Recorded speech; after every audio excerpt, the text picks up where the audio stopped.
Então, é um grande prazer estar aqui com vocês novamente, né, para a gente trabalhar aí a legislação do MPU. Professor Ivanildo, seja bem-vindo aí, meu amigo, na nossa aula.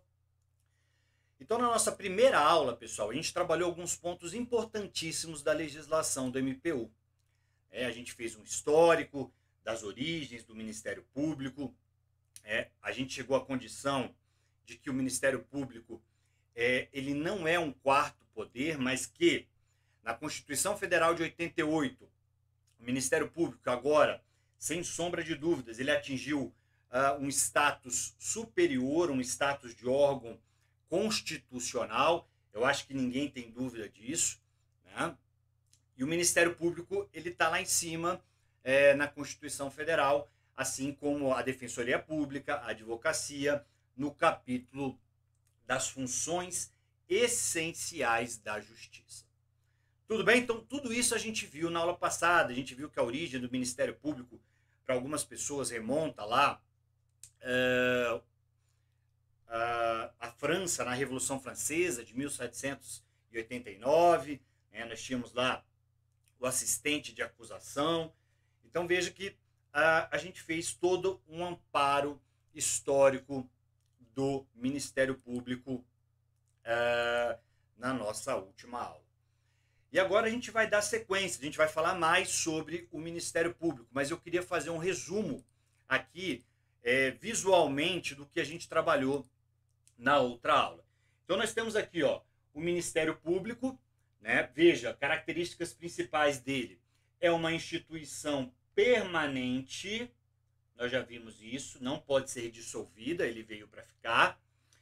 Ele é, o Ministério Público, uma função essencial à justiça,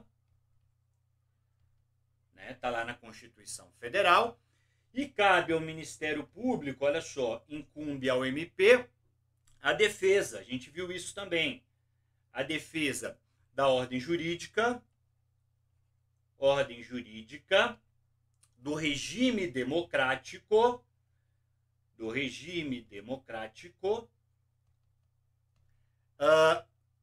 dos interesses, olha só, interesses sociais, individuais e indisponíveis. Tudo isso a gente viu na nossa última aula, mas eu queria trazer esse esquema aqui para vocês, para a gente relembrar isso, né? A gente não pode avançar na matéria se você não tiver bem consciente quanto a essas características do Ministério Público, tá? Vou entrar aqui no cantinho da tela. Isso precisa estar bem delineado aí na sua cabeça. Então, o Ministério Público é uma instituição permanente, essencial à justiça, né? Incumbe a ele a defesa da ordem jurídica, do regime democrático, interesses sociais, individuais e indisponíveis. Tudo bem, pessoal? Então, isso é básico. São essas aí as definições constitucionais do Ministério Público. O artigo 127 da Constituição Federal, ele é claro, ele vai trazer todas essas informações. O Ministério Público é uma instituição permanente, essencial à função jurisdicional do Estado, cabendo a ele a defesa da ordem jurídica, do regime democrático e dos interesses sociais e indisponíveis. Eu acho que ninguém tem dúvida mais quanto a isso. A gente pode caminhar um pouco aí na matéria. Bom, o que eu queria dizer quando eu falo que o Ministério Público é um órgão autônomo, né, pessoal? Isso vem lá da Grécia, né?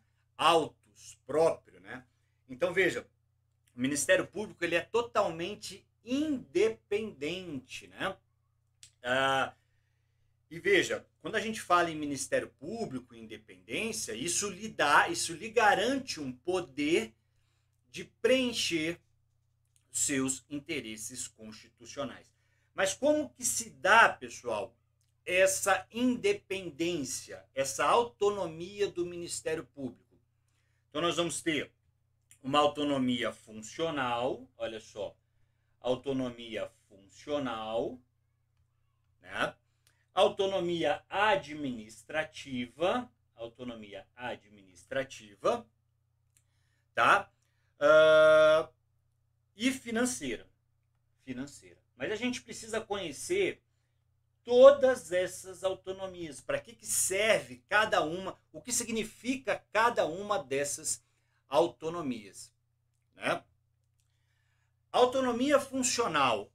O Ministério Público, quando ele está realizando as suas competências constitucionais e legais, ele só deve...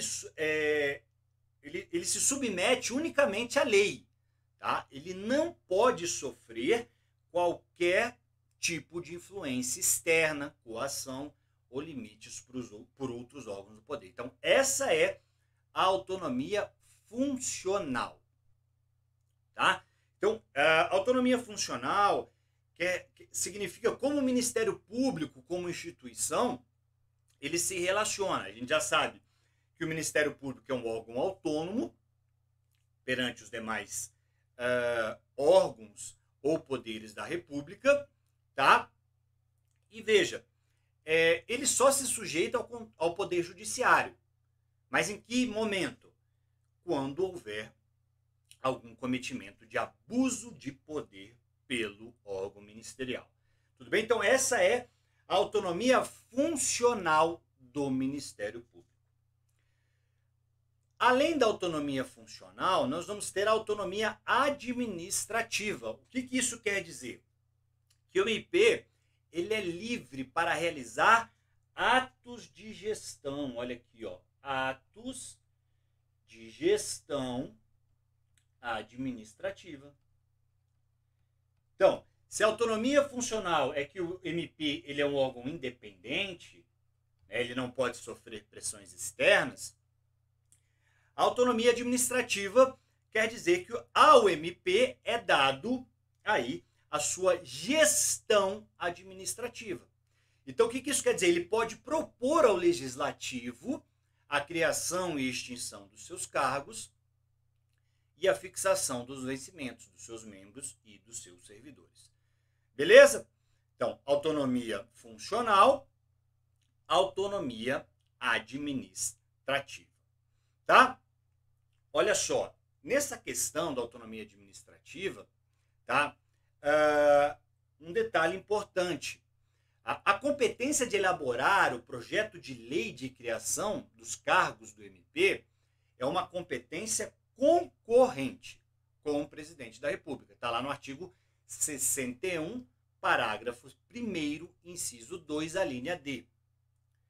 Olha só, são de iniciativa privativa do presidente da República as leis que dispõem sobre a organização do Ministério Público e da Defensoria Pública da União, bem como normas gerais para a organização do MP e da Defensoria dos Estados e do Distrito Federal. Tudo bem? Então, competência concorrente com o presidente da República. Já lá no artigo 127, parágrafo 2º da Constituição Federal, vai dizer, olha, ao MP é assegurada a sua autonomia funcional e administrativa. Então, o MP ele pode propor ao Legislativo a criação e a extinção de cargos auxiliares. E como é que ele vai fazer isso? Provendo-os por concurso público de provas ou provas e títulos. Ele pode também regular a sua política remuneratória, seus planos de carreira, e a lei vai dispor sobre a organização e o seu funcionamento. Então, guardem isso. A competência para a iniciativa de projeto de lei de criação de cargos no MPU é uma competência concorrente. Certo? Então, muita atenção com isso. Beleza, então a gente falou da competência da autonomia funcional, da autonomia administrativa, tá? E a autonomia financeira, nós temos duas premissas básicas. Então o MP ele tem a capacidade de elaborar a sua proposta orçamentária, Claro que dentro dos limites da LDO, tem que estar dentro da LDO, né? E ele também tem uma segunda autonomia financeira, qual seja executar e gerir e aplicar os recursos dentro ali da sua dotação orçamentária. Tudo bem?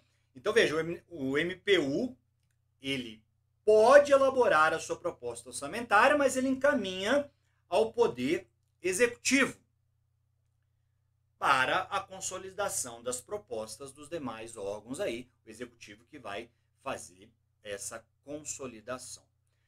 Mas, veja, se essa proposta do MPU ela estiver em desacordo com os limites, pessoal, aí é obviamente que o Poder Executivo ele vai poder promover os ajustes necessários aí para a consolidação da proposta orçamentária anual. Tudo bem? Então, é uma autonomia financeira, mas ela tem que estar de acordo ali com os limites respectivos. Bom, vamos falar um pouquinho agora sobre os chamados princípios institucionais. Princípios institucionais do Ministério Público, pessoal. Princípios institucionais. O que é isso? Os princípios institucionais. Nada mais é do que um conjunto de normas que são direcionadas aos membros integrantes da carreira ministerial. Tá? Esses princípios institucionais, eles têm um elevado, olha só que interessante essa palavra, essa expressão, grau de imperatividade. Isso quer dizer o quê? Que esses princípios são quase normas. Eles possuem quase um caráter normativo. Tá? Bom, a Constituição Federal ela vai dizer, olha, são princípios institucionais do Ministério Público. Você precisa dominar isso. Você precisa saber quais são esses princípios institucionais do Ministério Público. Então, os princípios institucionais do Ministério Público são a unidade, a indivisibilidade,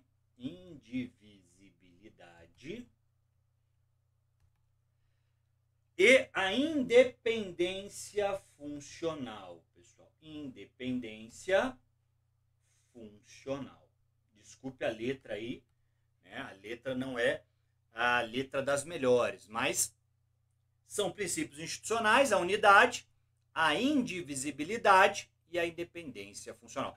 Veja que isso está na Constituição Federal, mas também está lá no artigo 4º, pessoal, da LC 75, que é a lei que a gente precisa dominar para essa prova. Tá? No artigo 4º nós vamos ter essa mesma informação. Agora veja, o Ministério Público ele tem esses princípios que são chamados princípios expressos, princípios institucionais, mas ele também tem os princípios não expressos, ou seja, aqueles que não estão escritos no texto constitucional, mas que também nós vamos aplicar ao Ministério Público. Então, quais seriam esses princípios não expressos, pessoal? Princípio do promotor natural, olha só que interessante. Promotor natural. E princípio da irresponsabilidade. A gente vai falar de cada um deles. Mas eu preciso que vocês dominem os princípios chamados aí de princípios explícitos do Ministério Público. Tá? A unidade, a indivisibilidade e a independência funcional. Não dá para ir para a prova sem conhecer esses 3 princípios. Beleza? Bom, vamos lá. O que seria a unidade, pessoal? Vamos lá para o primeiro desses princípios. Só voltar aqui, pessoal. O que seria a unidade? Olha só. Por que eu posso dizer que o Ministério Público ele é uno? Todos os membros do Ministério Público, eles integram um só órgão. Beleza? Essa é a ideia de o Ministério Público ser uno, princípio da unidade. E todos os membros, eles estão sobre a direção administrativa do Procurador-Geral. Então, nós temos que... Não estamos falando de mais de um órgão. Nós estamos falando do Ministério Público. Do Ministério Público. Agora um detalhe importantíssimo, importantíssimo. Essa unidade, ela vale para todos os ministérios públicos? Por exemplo, Ministério Público do Trabalho, Ministério Público do Distrito Federal e Territórios. Essa unidade vale para todos os ministérios públicos? Não, pessoal. Cuidado com isso. A unidade, tá? Ela existe dentro de cada Ministério Público. Então, o Ministério Público do Trabalho, nós vamos ter a unidade dentro do MPT. O Ministério Público do Distrito Federal, ele vai ter a unidade. Tudo bem, pessoal? Então, cada Ministério Público, ele tem a sua unidade. Tá? Cada ramo do Ministério Público, ele vai ter aí a sua coordenação. Então, nós vamos ter uma estrutura orgânica própria e nós vamos ter procuradores gerais distintos. Então, essa unidade não vale para todo o Ministério Público. Não, cada Ministério Público ele vai ter a sua unidade. Então, concluindo, o que seria essa unidade? Apesar do Ministério Público ele agir por diversos membros ou agentes públicos, ele tem um comando único, que é o Procurador-Geral da República. Tudo bem? Muito cuidado com isso. Só a título de jurisprudência, eu vou trazer aqui uma informação da Corte Especial do STJ. O Ministério Público Estadual, não confundam o Ministério Público da União com o Ministério Público dos Estados. Esse é um primeiro detalhe importante. Então, eu preciso que vocês parem tudo e prestem atenção aqui no que eu vou falar aqui agora. Olha só. Uma visão panorâmica do Ministério Público. Visão panorâmica do MP. Isso aqui vocês precisam entender. Tá? O artigo 128 da Constituição Federal, ele fez uma separação. Vocês não podem confundir. Então, o Ministério Público, ele abrange o MPU, que é o cargo que vocês vão participar, a seleção, o MPU, tá? Dentro do MPU, quem eu tenho dentro do MPU? Eu tenho o MPF, olha só, Ministério Público Federal, o MPT, o Ministério Público do Trabalho, eu tenho o Ministério Público Militar e eu tenho o MPDFT. Ah, professor, eu estou fazendo um concurso para o MPU. Em qual órgão que eu vou ser lotado? Pessoal, depende. Essa lotação vai ser feita aí de acordo com a necessidade. Você não tem direito a, por exemplo, garantido, mas eu quero ser servidor do MPF. Mas eu quero ser servidor do MPT. Não é assim que funciona. Tudo bem? Beleza? Então você pode ser lotado em qualquer uma dessas unidades do MPU. Então, MPU pode ser MPF, MPT, MPM e MPDFT. Mas ao lado do MPU, e aí compondo, pessoal, o Ministério Público, ao lado nós vamos ter o MP dos Estados. MP dos Estados. Então nós não podemos confundir MPU com seus 4 órgãos e o MP dos Estados. Então o Ministério Público Brasileiro, o MPB, Ministério Público Brasileiro, ele é formado pelo MPU e os seus órgãos e os 26 Ministérios Públicos Estaduais. Cada estado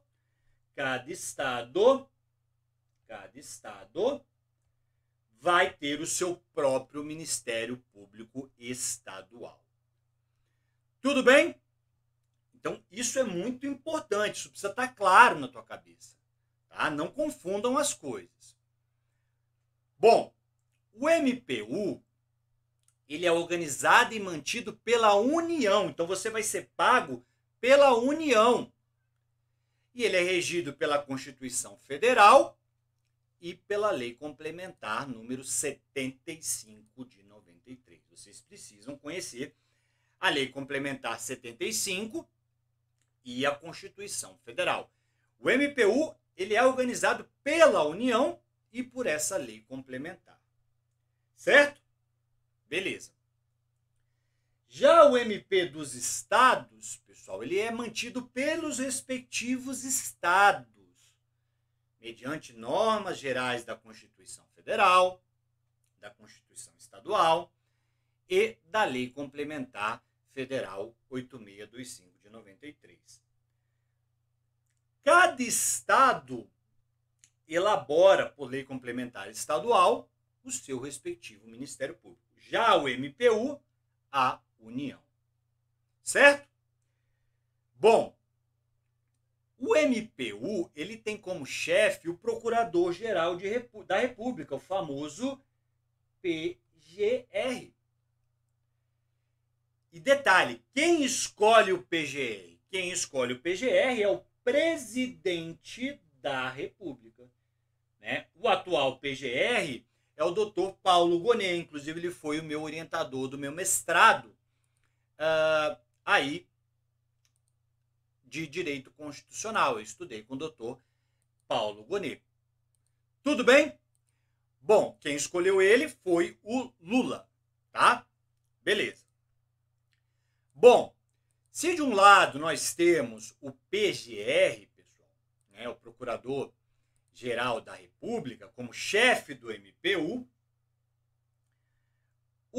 os MPs dos estados, cuidado, eles vão ter como chefe o PGJ, Procurador-Geral de Justiça, que é nomeado pelo governador do respectivo estado. Então não confundam, o seu futuro chefe vai ser o PGR, o Procurador-Geral da República.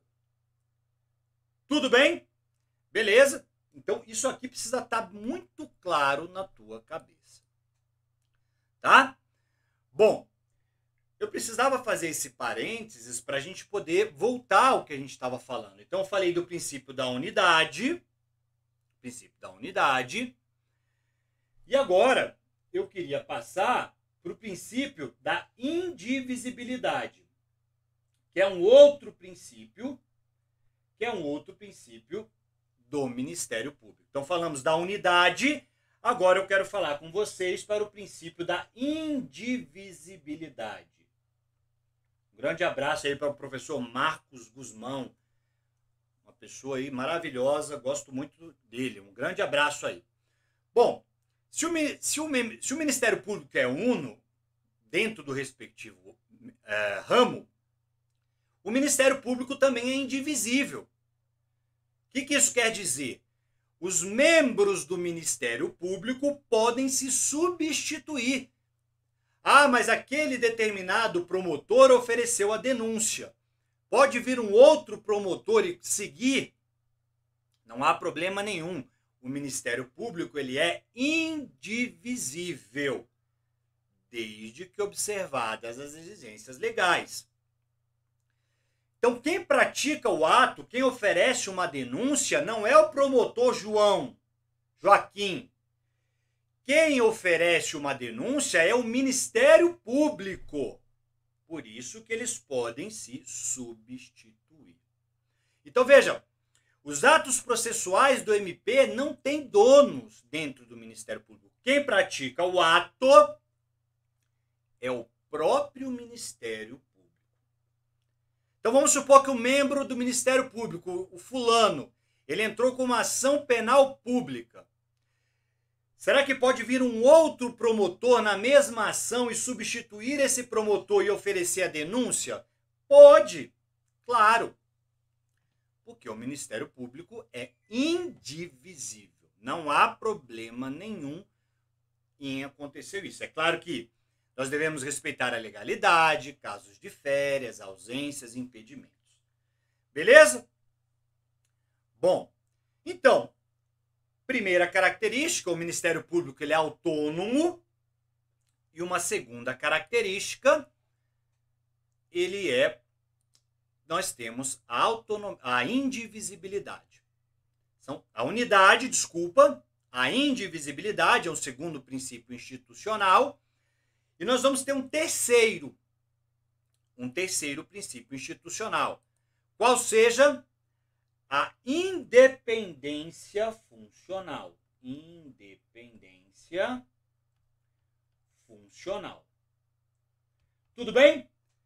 Unidade, indivisibilidade e independência funcional.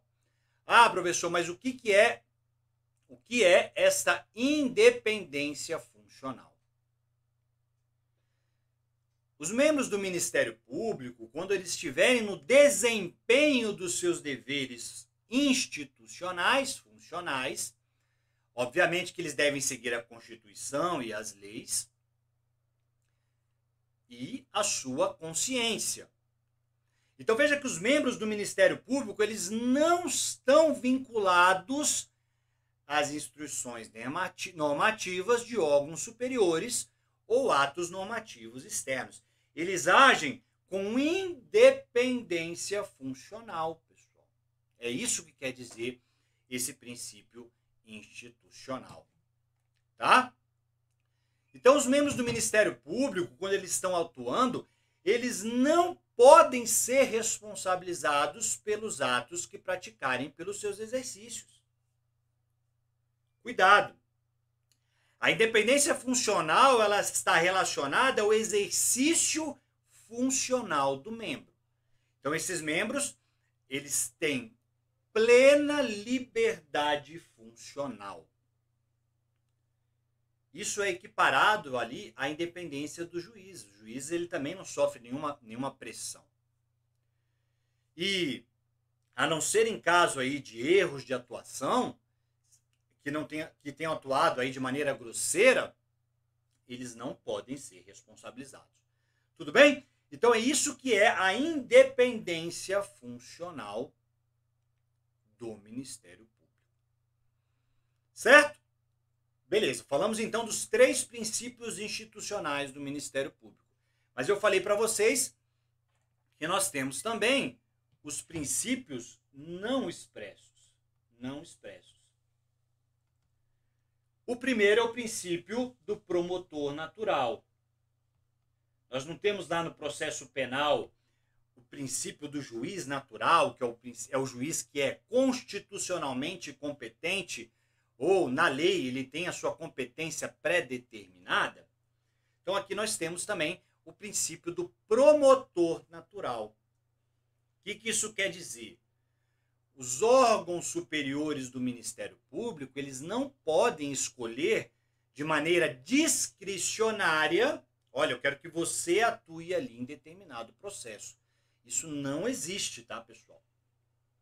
Então nós temos o chamado princípio do promotor natural. Ele é derivado ali do princípio do juiz natural. Ninguém poderá ser processado nem sentenciado a não ser pela autoridade Tudo bem? Qual que é a função disso? Isso vai evitar que sejam feitas designações específicas. Olha, eu quero aquele promotor mais linha dura para aquele caso. Isso não existe, tá, pessoal? Então, a escolha do promotor para atuar é feita por critérios objetivos. Nós temos a expressão promotores de encomenda. Certo? O que o STJ fala disso? Olha só.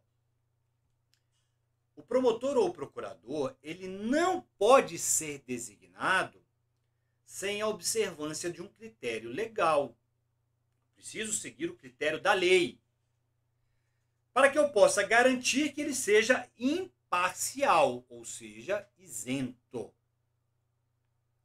Então, é totalmente proibido a questão do procurador ou promotor chamado ad hoc. O que é o promotor ad hoc?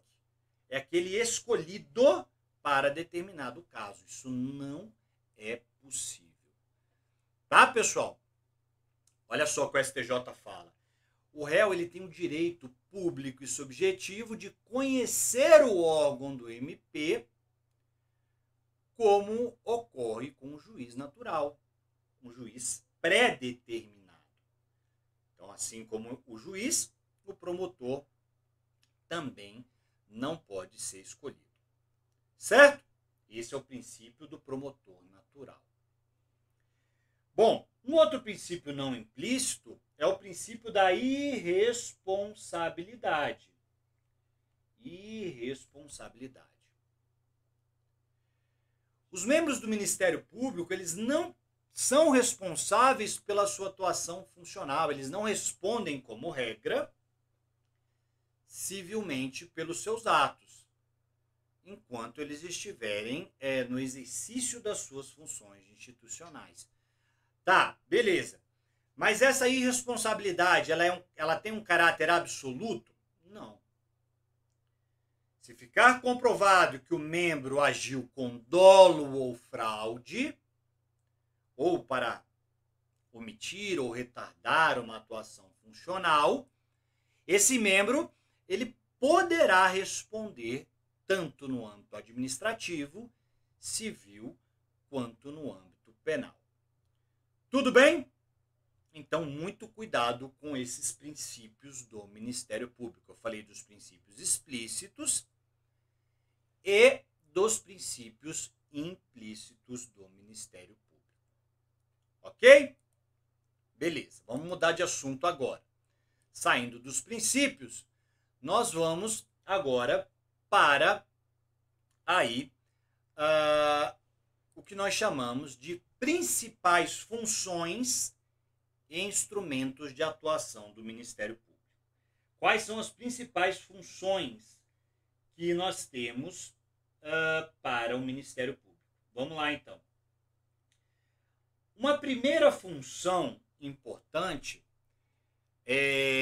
de instrução funcional do Ministério Público é promover, olha só, promover privativamente, só ele vai promover privativamente a ação penal pública. Nós temos a ação penal privada e nós temos a ação penal pública. Mas a Constituição Federal vai nos dizer que cabe ao Ministério Público privativamente, somente a ele, promover a ação penal pública. Certo? São aquelas ações onde o Estado ele tem interesse na persecução penal. Os crimes chamados mais graves, roubo, né? Homicídio. Né?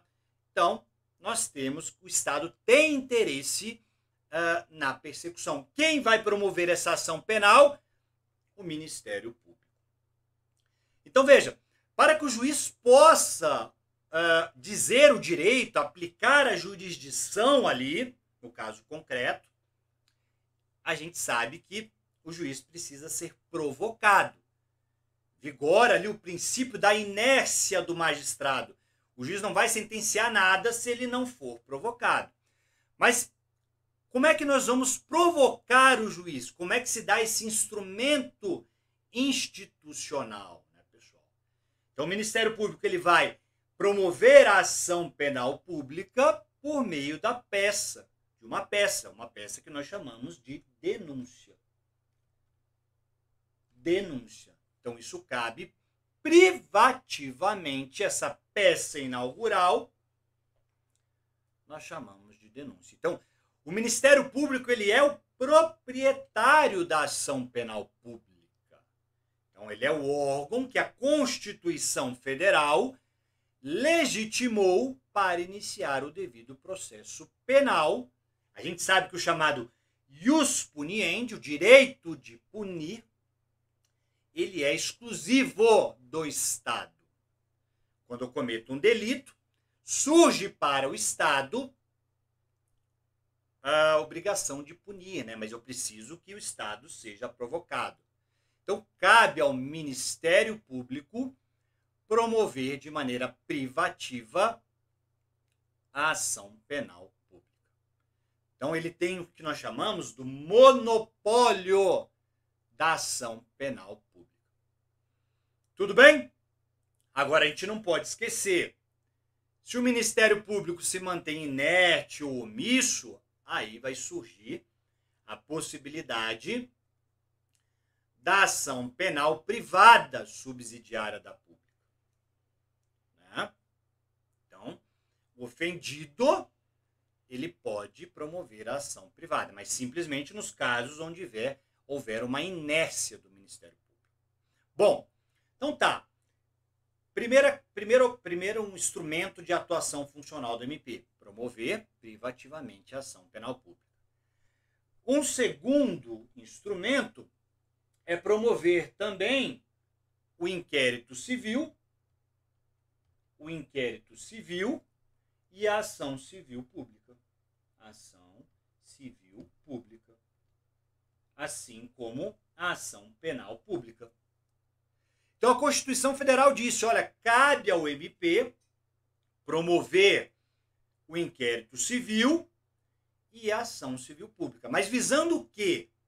A proteção do patrimônio público e social, do meio ambiente e outros interesses difusos e coletivos. Tudo bem? Para que serve esse inquérito civil? Nós não temos o inquérito penal, que serve para a apuração das infrações penais. O inquérito civil, ele vai, assim como o inquérito penal, fazer o recolhimento e a coleta por parte do MP das provas e elementos necessários para que eu possa entrar com uma ação civil pública. No âmbito de proteção do meio ambiente, do patrimônio público, artístico, estético, histórico, turístico, paisagístico do consumidor. Grande abraço aí, professor Daniel. Obrigado aí, amigo, pela presença. Então tá.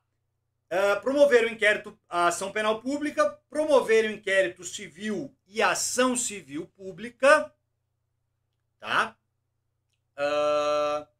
São algumas das funções do Ministério Público. Funções constitucionais. Mas também nós vamos ter a promoção da ação de inconstitucionalidade ou representação para fins de intervenção. Muito importante isso aqui. Então, a promoção da ação de inconstitucionalidade ou representação para intervenção. Nós não temos lá os casos de intervenção na Constituição Federal. Quem vai poder promover essa ação? Ministério Público.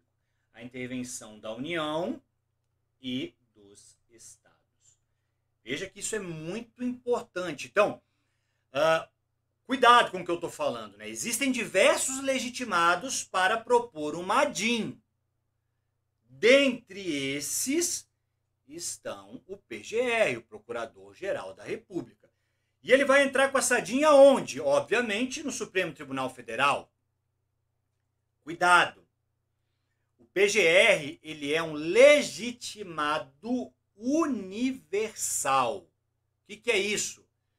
Para que ele proponha a ADIM, a ação direta de inconstitucionalidade, nós vamos dispensar o que nós chamamos de pertinência temática. Eu não preciso, para o PGR entrar com a ADIM, da pertinência temática. Não, ele é um legitimado universal. Beleza? Bom, mas saindo um pouco disso, da ADIM, da ação direta de inconstitucionalidade, nós vamos para a ação de representação para fins de intervenção, tanto federal ou estadual, que nós chamamos de ADIM interventiva. Veja que cabe ao PGR ingressar com essa chamada ADIM interventiva. Um grande abraço para a professora Carol Carvalhal, uma excelente professora aí. Tá? Bom, caso essa representação de intervenção seja deferida pelo STF, cabe ao presidente da República decretar essa intervenção. Então, olha só o tanto de atribuição constitucional que o Ministério Público tem. E essa aqui ela é muito importante para você. Presta atenção que vai fazer o concurso do MPU na área policial. Cabe ao Ministério Público exercer o controle, pessoal. O controle da atividade policial. Mas esse controle é um controle externo. Porque o controle interno da atividade policial é feito pelas próprias corregedorias. Então, o controle do Ministério Público é um controle externo da atividade policial. Cuidado com isso. Então, compete ao MP o controle externo da atividade policial. Mas para que ele faz esse controle? Proteger o inquérito policial e ainda controlar os atos de investigação promovidos pelas autoridades da polícia investigativa. Nós temos a polícia investigativa, a polícia civil, né? E a polícia federal, dentro cada um da sua atribuição, a área federal ou da área estadual. Então o Ministério Público ele vai analisar, ele vai poder exercer esse controle externo. Então, o inquérito policial ele pode dar aso a uma ação penal pública, do qual o Ministério Público seja titular. Então, veja, o MP ele é dono, ele é o titular da ação penal. Ele não depende, por exemplo, do delegado de polícia para oferecer uma denúncia. Se o Ministério Público entende que os elementos são suficientes para oferecer uma ação penal, ele pode oferecer essa ação penal. Tudo bem? Cuidado com isso.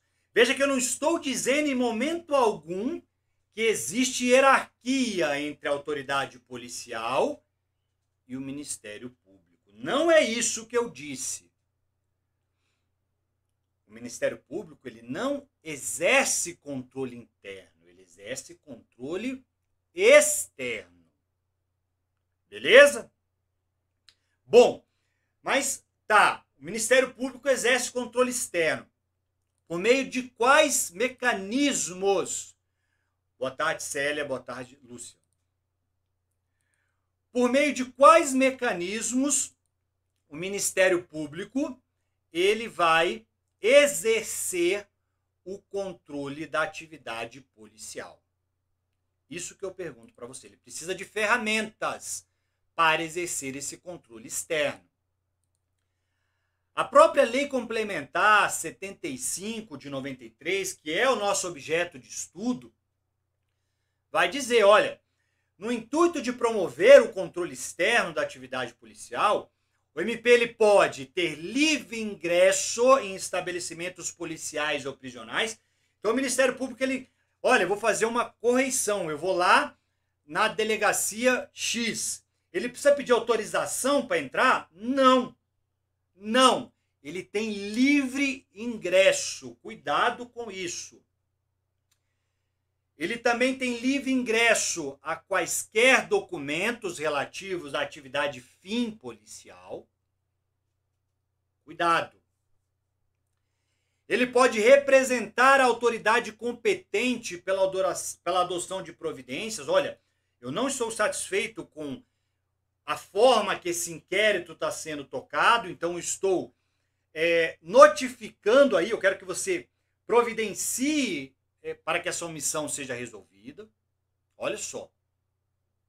Ou também para prevenir ou corrigir ilegalidade ou abuso de poder. Ele pode. Além disso, ele pode requisitar a autoridade competente. Olha, delegado, instaure inquérito sobre determinado fato, sobre omissão ou ilícito ocorrendo dentro da atividade policial. Será que o Delta pode se negar a instaurar esse inquérito? Não. Se ele estiver em bom juízo, ele vai instaurar o inquérito. Tudo bem? E ele pode promover a ação penal por abuso de poder. Tudo bem, pessoal? Então, são esses os mecanismos que o Ministério Público tem para promover o controle externo da atividade policial. Tudo bem? Beleza. Bom, acabou todas as funções institucionais do Ministério Público? Não. Nós temos outras. Ele pode promover a DPF, que é uma ação do controle concentrado de constitucionalidade, a arguição de descumprimento de preceito fundamental. Como eu disse, ele pode promover a representação para intervenção federal nos estados e no Distrito Federal. O MP pode implementar habeas corpus, mandado de segurança. Ele pode promover outras ações, mandado de injunção, sempre que exista ausência de norma regulamentadora. O MP pode atuar. Então, olha só quantas funções o Ministério Público também. Ele pode promover uma ação visando o cancelamento de naturalização, em virtude de atividade nociva ao interesse nacional. Ele pode promover a responsabilidade dos executores ou agentes do Estado de Defesa ou do Estado de Sítio pelos ilícitos cometidos. Ele pode defender judicialmente os direitos e interesses das populações indígenas. Olha só, tanto de atribuição que o Ministério Público tem. Tá? Então, é muita coisa que esse órgão possui. Tudo bem, pessoal? Beleza? Então, atenção com isso aí. Bom, então falamos de todos os princípios e funções institucionais do Ministério Público. Bom, só para a gente falar um pouquinho mais sobre o Ministério Público brasileiro, né? Assim como a nossa República Federativa, que adota o federalismo como forma de Estado, vocês devem saber lá do direito constitucional, onde nós temos a União, os estados e os municípios, todos eles com autonomia e competências distintas, a Constituição Federal também subdividiu o MP. Então nós vamos ter, como eu já falei para vocês, o MP da União e o MP dos estados. Então o concurso que vocês vão fazer é o MP da União. Tá? Bom, um MP não tem subordinação hierárquica entre outros. Eu não posso falar que o MPU é superior ao MP dos estados. Não, não existe isso. Cada MP vai ter aí a sua subordinação hierárquica entre eles, mas não um sobre o outro. Cuidado com isso. Tá? Detalhe, não existe MP dos municípios. Os municípios eles não têm autonomia para manter e prover esse órgão ministerial. Então isso é importantíssimo. E aí a gente volta com aquela divisão que eu falei para vocês. Ministério Público da União, MPF, MPT, MPM e MPDFT. E Ministério Público dos Estados. Uma coisa é uma coisa, a outra coisa é outra coisa. MPU, chefe o PGR, nomeado pelo presidente da República. MPE, o chefe é o PGJ, nomeado pelo governador do estado. Não confundam. O MPU ele vai seguir a Constituição Federal e a Lei Complementar 75 de 93. O MP dos Estados vai seguir a Constituição Federal, vai seguir a Lei Complementar Estadual e a Lei Federal 8625 de 1993. O Sandro está perguntando, e o Ministério Público Eleitoral? O Ministério Público Eleitoral é algo à parte. A gente vai chegar nele para explicar o que é o Ministério Público Eleitoral. Assim como, olha, o Ministério Público junto aos tribunais de contas, cuidado com isso. Apesar de receber essa denominação Ministério Público, ele não abrange o Ministério Público brasileiro. Cuidado. Ministério junto ao Tribunal de Contas. A atuação do Ministério Público junto a esses colegiados é restrito às atribuições dos tribunais de contas, que não integram o Ministério Público da União nem dos Estados. O Ministério Público dos tribunais de contas não são autônomos, não possuem as mesmas prerrogativas. Cuidado com isso. Tá? É proibido, é vedado aos membros do MPU ou dos estados o exercício junto aos MPTs, né, os Ministérios Públicos juntos aos Tribunais de Contas. Ok? O artigo 130 da Constituição vai dizer, olha, aos membros do MP junto aos Tribunais de Contas, nós vamos aplicar as disposições pertinentes a direitos, vedações e formas de investidura. Não há vínculo entre eles. Não há vínculo entre eles. Tudo bem? Beleza. Então, muito cuidado com isso. Essa subdivisão, ela é fundamental. Não dá mais para a gente, nesse momento aqui, errar essa questão. Nós vamos focar agora, pessoal, no Ministério Público da União, que é exatamente o nosso objeto de estudo.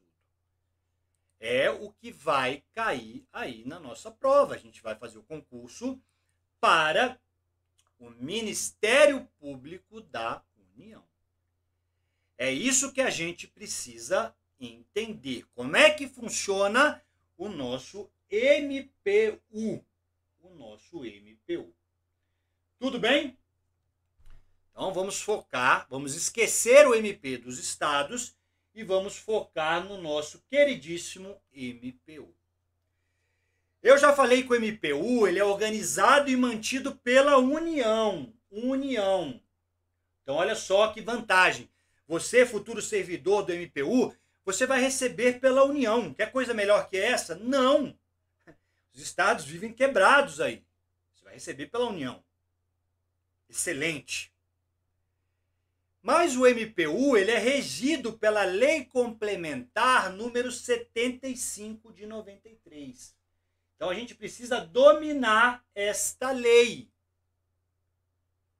Então, a Lei Complementar 75 de 93, ela está nas competências da Justiça Federal, do Trabalho, Justiça Militar, Eleitoral, jurisdições do TSE, do Tribunal Superior, dos Tribunais Superiores e do STF. Mas cuidado, quem é o chefe do MPU? Eu já falei aqui. O chefe do MPU é o PGR, o Procurador-Geral da República. Hoje quem é? Dr. Paulo Gonet, que é nomeado pelo presidente da República. Nomeado pelo presidente. Tudo bem? Então é o presidente que escolhe quem que ele quer que seja o seu PGR. Tudo bem? Bom, cuidado. Esse processo de escolha, ele é livre, mas não é 100% livre. O presidente da República, ele vai escolher o seu PGR dentre os integrantes da carreira do MPU. Cuidado com isso. Cuidado. Então, o presidente ele pode escolher o PGR dentre membros do MP estadual? Não. Tem que ser dentre os integrantes da carreira do MPU. Cuidado! E ele pode escolher qualquer membro do MPU para ser integrante da carreira? Não! Existem requisitos. Então o MPU, o chefe, o PGR, o Bambambam, o chefe do Ministério Público, ele precisa ter idade superior a 35 anos. E cuidado, e a aprovação dele vai ser submetida ao Senado Federal. Então veja que não é bagunçado, existe um processo de escolha do PGR. Tudo bem, pessoal? Muito cuidado com isso. Muito cuidado com isso. Tudo bem? Beleza. Bom, o Procurador-Geral da República, cuidado, olha que detalhe interessante. A escolha pelo presidente deverá recair dentre os membros das 4 carreiras. Lembra que eu falei que o MPU tem 4 carreiras? Não existe obrigatoriedade de ser membro vitalício ou integrante da última classe. Não existe. Não existe. O que a Constituição fala para a gente é que essa escolha é de forma livre. E o presidente pode apontar qualquer integrante que seja maior de 35. Então isso é muito importante, né? Há toda uma discussão se aquela lista tríplice precisa ser obedecida. A Constituição Federal ela não traz esta obrigação. Certo? Beleza. Bom, escolhido o nome, o provável PGR, ele vai passar pelo que nós chamamos de sabatina. Aonde que ocorre a sabatina? No Senado Federal. Nós vamos ter uma arguição pública ou uma sabatina na Comissão de Constituição e Justiça do Senado Federal. Se o nome dele for aprovado, ele é submetido ao plenário do Senado. E qual é o quórum de aprovação? Cuidado. Maioria absoluta em votação secreta. É assim que a gente escolhe um PGR. Um abraço ao meu amigo delegado de polícia aí, Felipe Martins, um excelente delegado, muito competente aí, um grande abraço. Certo? Bom, o Senado aprovou, beleza. Compete ao presidente nomear o futuro PGR. É assim que se dá a escolha do chefe do MPU. Tá, mas ele vai ficar durante quanto tempo? Ele fica eternamente como chefe do MPU? Não, pessoal, cuidado. O cargo de dirigente do MPU é o que nós chamamos de cargo político. Ele tem mandato, pelo amor de Deus. Não é mandado de prisão. Ele tem mandato. Então, a partir da posse, ele vai ter um mandato de 2 anos. Existe limite de recondução para o chefe do MPU? Não. Ele pode ser reconduzido quantas vezes forem necessárias, desde que seja aprovado e nomeado novamente pelo presidente. Então, cuidado. Um abraço para o André, um grande colega meu aí, concurseiro. Então, olha só. Para cada recondução do PGR, eu tenho que repetir todo o processo. Aprovação pelo Senado, nomeação pelo presidente da República. Existe uma limitação? Não. Pode ser 10 vezes reconduzido? Pode. Tem que passar pelo processo novamente? Tem que passar. Tudo bem, pessoal? Beleza? Show. Então, esse é o processo de escolha do chefe do PGR. Bom, o PGR ele pode ser destituído antes do cargo? Pode. E a quem cabe a iniciativa para destituir o PGR, pessoal?